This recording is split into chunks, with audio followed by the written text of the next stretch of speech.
So this one is from Carl Stratton and Minu Aha, both at Staffordshire University. And it's actually about multimodal Turing test for realistic humanoid robots with embodied artificial intelligence. Without advancing anything, so this is basically the extension of the Turing test as we know it, basically bringing it into the, if you like, Alife age. And with that, I just delegate this to Carl. I hope you can share your screen. Can you see me? Yes, we can see you, but we can't see your presentation. That's fine. Because there's something I want to show you first, and I'll move on to the presentation. Okay, that's fine. So thanks again, Lucas, and welcome, Carl. So hello. I'd like to introduce you to some of my friends. So this is Euclid, and he's really pleased to be here. You can see. Bowdy, and then there's an exoskeleton. And these are the robots I created in my PhD. And they are fully automated. People can talk to them, they can talk back. They have emotion recognition systems, so if you smile at them, they can smile back. It has special dielectric elastomer pupils, so they are constantly monitoring light to adjust to light, and also facial expressions as well. And when I put all this together, I kind of wanted to see how human-like they are. And I quickly realized that there was no model for this. Well, no comprehensive model. So obviously the Turing test for AI, that's a measurement of how human-like AI can perform as a chatbot system. And I kind of wanted to expand that further. So I imagine a lot of people have seen the TV program Westworld. When Dr. Ford in Westworld talks about his robots passing the Turing tests, he's just not talking about a conventional computer with an AI chatbot on it. He's talking about his robots as a whole. He's talking about the entirety of the system passing the Turing test. And that's why I wanted to come on and create my own model that could kind of replicate this. So if I go to here, hopefully you can all see that. And slideshow. Yep, that's working. Thank you. So yeah, why do we need the multimodal Turing test? The hierarchy of human emulation, which is the model I created, the evaluation procedure in detail, applications of the multimodal Turing test, and the discussion and some references. I'd like to start off with a video. I imagine the audio on this is going to be absolutely horrific, but it's more about seeing how the robots perform, how they move, and also the aesthetical detail of them.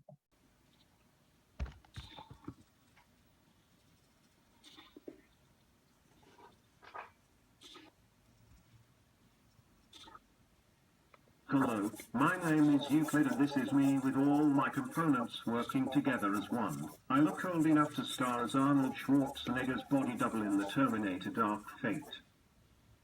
But hopefully you can hear that and see that. Oh, it's going again. So in my field, why is there a need for it? Well, it's more of a challenge. I want to put this as a challenge really. Can we build humanoid robots that are indistinguishable from humans, perceptually indistinguishable? So obviously, that's why it's on the face of it in real world conditions. So when I was talking about the Turing test and the variants, there's lots of variations of the Turing test in HRI. Then there's the robot Turing test, the total Turing test, the truly total Turing test, the handshake Turing test, and the Turing handshake test, which are all kind of models of determining human likeness and how human-like parts of a robot are, but none of them are comprehensive. So in each one of these there's kind of missing parts. Obviously the Turing test just focuses on AI. Hand-led robotic Turing test neglects speech synthesis and natural language processing. The truly total Turing test, again, that kind of misses parts in kind of speech and facial expressions, communication, emotions. And Ishiguro's total Turing test uses the Wizard of Oz approach. So that's no AI processing at all. It's just someone sat controlling the robots. The handshake Turing test and the Turing handshake test are similar concepts where you have a blindfold and you shake hands with a robot, then shake hands with a human, and you have to determine which is human and which is robot. So none of these methods are inclusive of all stages of my multimodal Turing test. So the first stage, appearance, materiality; second, movement; third, communication; and fourth, AI. So how I kind of proved this was that obviously the Turing handshake test and the handshake Turing test fall into only the categories of movement, hand grip, so an appearance, and the feel, the materiality. Obviously there's other things like temperature, and that all comes in with the feel and materiality. The total Turing test is AI. It's the Wizard of Oz approach, so that neglects artificial intelligence, kinetics, robotic vision, aesthetics, and movement. And the truly total Turing test, it misses out on these kind of natural language processing, this speech and these facial expression communications. So my model, my proposed challenge model, is called the hierarchy of human emulation. To start with, we have appearance, and appearance is kind of the easiest method to replicate. If we look at Jean Baudrillard's simulacra and simulation, kind of this very basic replication, the image replication is kind of belongs to the first order of simulacra. So the appearance is the first stage of my test, and then the second level is appearance and movement. So in order to have kind of something very human-like, and we need a physical body. It needs to look and it needs to move like a human being. But movement is harder to reproduce because of natural variance than appearance. And then the next stage up, level 3, is appearance, movement, and communication. And communication is obviously can be facial expressions, gesturing, and speech. And then the final level is AI. And the idea is that if a robot can pass all 4 stages of the multimodal Turing test, then hypothetically it is considered perceptually indistinguishable from a human in real world conditions. So to make the model more accessible, what I did is I created something called the 3 orders of human emulation. So the first one is fragmentary emulation. So it is easier to replicate a single facial feature, for example, a mouth or an eye, a nose, rather than a whole head. So by doing that, by focusing on one single feature, is what you can do is you can concentrate on that, and you can find the elements that kind of don't work and locate things that aren't quite right and fix them before moving on to other facial areas. Synchronized emulation, so that's 2 or more subsets. That could be a mouth and eyes with the rest covered. And then absolute emulation, which is a full body replicant, and you've got hand gestures and face gestures and so on. So this is an example, like a visual example. So the top, we have the first image, the top image from left to right. The left is Bowdy, my humanoid robot. In the middle, it's Euclid, and then we have a human replicant. And from this image, we can see, with probably little doubt, that you can determine which one's human out of these images. That's not difficult to do. But the bottom image is, obviously the left is the robot, on the right is the human, but it's more difficult when you narrow the scope of the evaluation field down. It becomes more difficult to determine which is which. So the MNT is more comprehensive, and it would allow people to also work independently as well in different situations. So you could have somebody in a different area in a different country building and working on the same project, providing that the components match. So you could have somebody working on eyes and somebody working on a mouth, and as long as they can pass these areas and they look aesthetically similar, is kind of a large corroboration. So the testing environment is similar to the Turing test, where you have a human interrogator, and then you have obviously an artificial a humanoid robot and a human, and the job of person A, the human interrogator, is to determine which is which, and they're divided by a split screen to determine, just to stop kind of, if you're a human and you've got a robot next to you and it could kind of disturb you, and you kind of make gestures that give away kind of that you're the human, and the robot wouldn't be doing that, be doing the opposite. So the screen kind of provides coverage for that. So stage one, like I said, is appearance, and it's kind of vital that the people involved in the first stage assess the robot against the human and the human against the robot. It sounds like a double kind of thing, but it's better to do kind of pinpoint specific facial areas that are irregular, and obviously I don't want to create a system that's binary pass and fail, which is what the Turing test is. It's just a binary pass and fail. The idea is that you have this kind of bid system where if there's a certain feature that doesn't work, you can kind of concentrate on that before going on to a different facial feature, before building the whole system.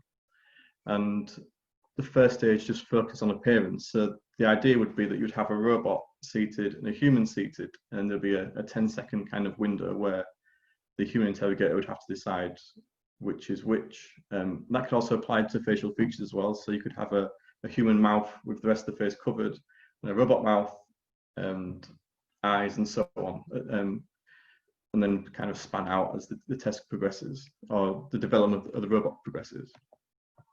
So stage two is movement. So the test for movement is from a series of commands. So you could ask the robot to smile, the robot would smile. You could ask the robot to wave. This also depends on the type of robot. If it's a waist-up robot, a full body, or a head. Obviously, these different tests only apply to certain robot types. And then it's important that servo motor sounds are triggered during the experiment, because robots make a lot of noise. These robots make a huge amount of noise because the servos and all the different systems that are involved in there, and that's a big giveaway. So to kind of make it more fair, almost, you have servo noises playing when both the human is moving and the robot is moving. So speech. So this is the mouth of Bowdy, and ideally in this situation you would have some sort of autonomous system, natural language processing, natural language generation, speech synthesis. But as speech synthesis at the moment is incapable of accurately replicating the human voice, obviously it's still very robotic in tonality, and it's, as it is now in the current state of speech synthesis, it's not that applicable. Well, it is applicable, but you can still very much tell the difference between human speech and robotic speech.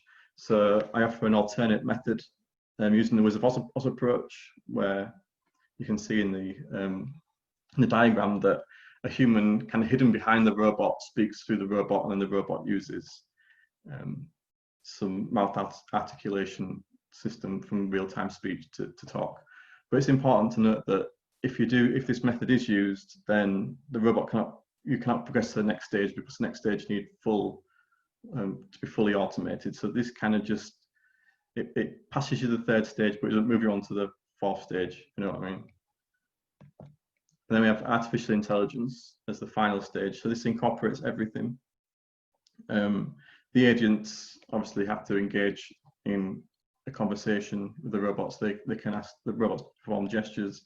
And this really is kind of like the penultimate stage. And just like the Turing test, the constraints of the Turing test, if 30% plus of people can be misled into believing that the robot is a human, and that robot will be considered passing the multimodal Turing test.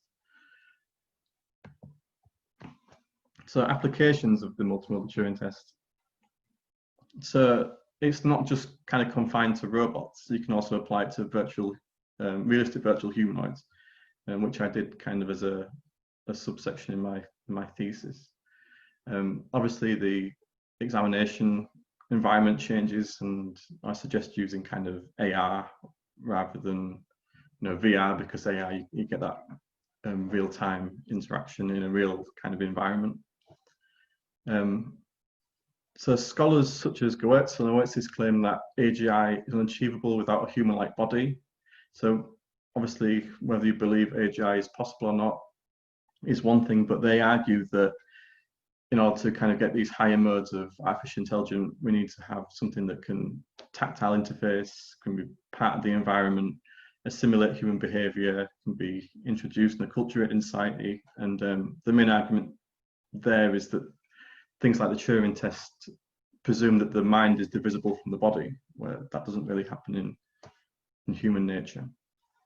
And finally, and contribute towards developing realistic robots that are perceptually distinguishable from humans and allow us people to interact with technology. So not everybody can interact with technology, and there's obviously applications for this in healthcare environments and maybe even tutoring systems where you need a highly kind of naturalistic interaction.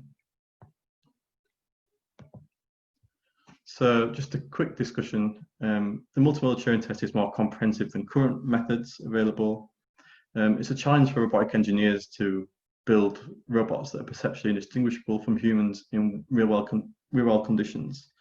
And it also permits engineers to progressively assess and evaluate components of a humanoid robot compared to the binary pass and fail system of the Turing test. And that's it. It's short and sweet. All right, thank you, Carl. So listen up. A lot of us weren't able to hear that video that you showed. So Okay. it would be great maybe if you could replay it, or even better if you would share maybe a YouTube link so people can look at it afterwards. Sure. There's a lot of demand for that. And if you could post that in the chat afterwards, that would be great. And now, obviously, I mean, going from the first talk to your talk, we see like that Lifelike is really spanning a kind of huge field here. So now this being essentially a totally different approach to lifelikeness, if you like. Are there any questions from the audience?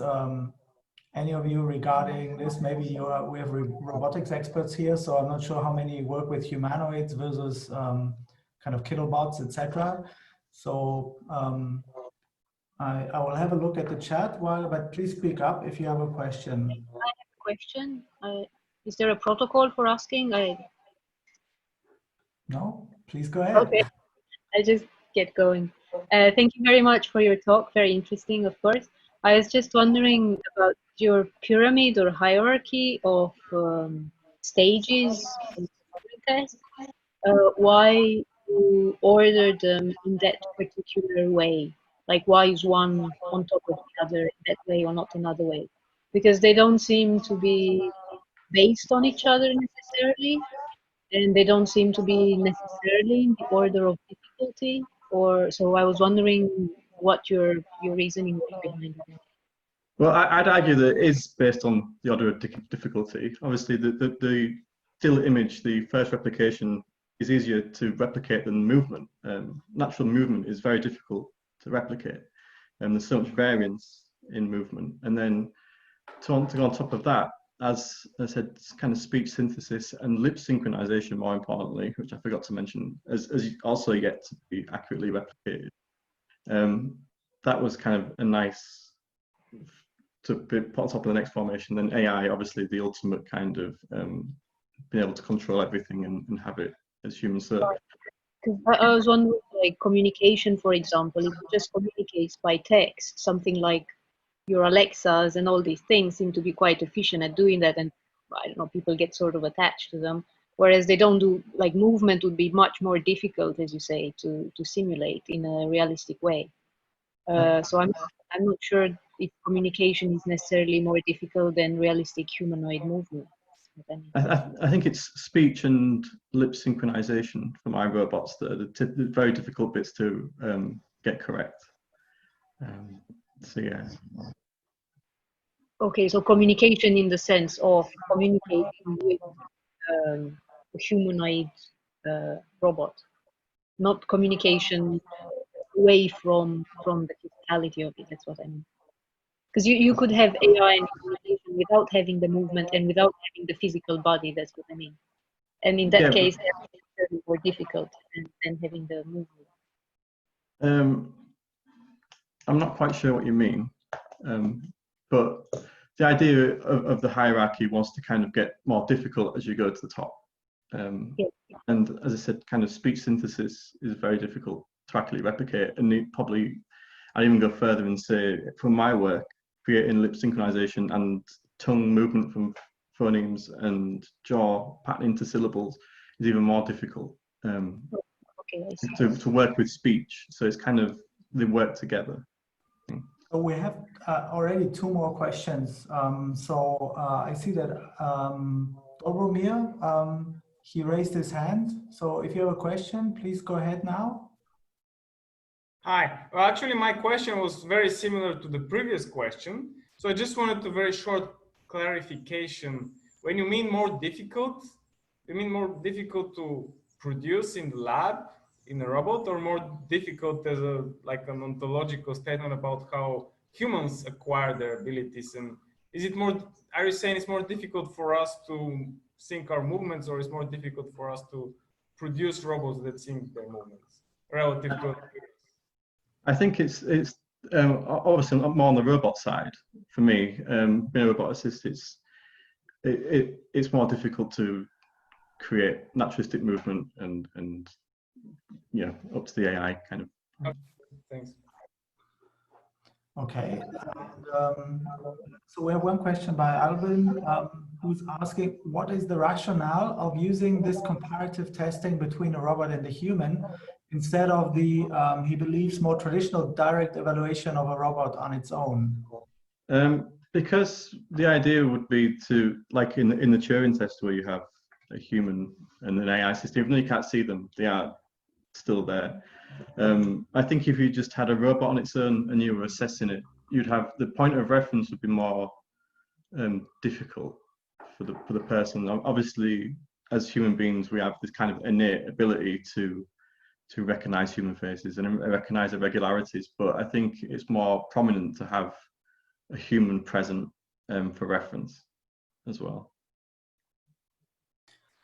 All right, so maybe a question by myself, because it directly links to this. So I was wondering, so when we talk about humanoid robots and this kind of behavioral studies, right? So in behavioral studies, there's a lot of bystander testing done, right? And so I don't think that you included this kind of bystander type of standard testing for actually judging the naturalness of the interaction between human and robot. I mean, did you consider doing that? I did, but I just didn't quite get the importance of it compared to a human interacting with the system. There's things that can be measured there, and obviously you have that interaction, but to have a bystander and somebody stood watching the interaction, I don't quite know what they would be getting, if they were getting as much out of it, or what you could measure from that particularly, or what you could gain from that. Well, usually they do it in order kind of to assess the kind of under more objective criteria, the interaction between two entities, right? Whereas if you are, let's say, if we interact with one of your robots or so, we might be so fascinated by kind of almost distracted by certain elements, so that we might think it's very natural, but actually it's not. Okay, I understand that now. Yeah, I think it would have to be something that was tested. I'm still not 100% on it, but I understand what you're saying. All right. So, all right. With this, I'll pass on to Pete, who will introduce the next talk.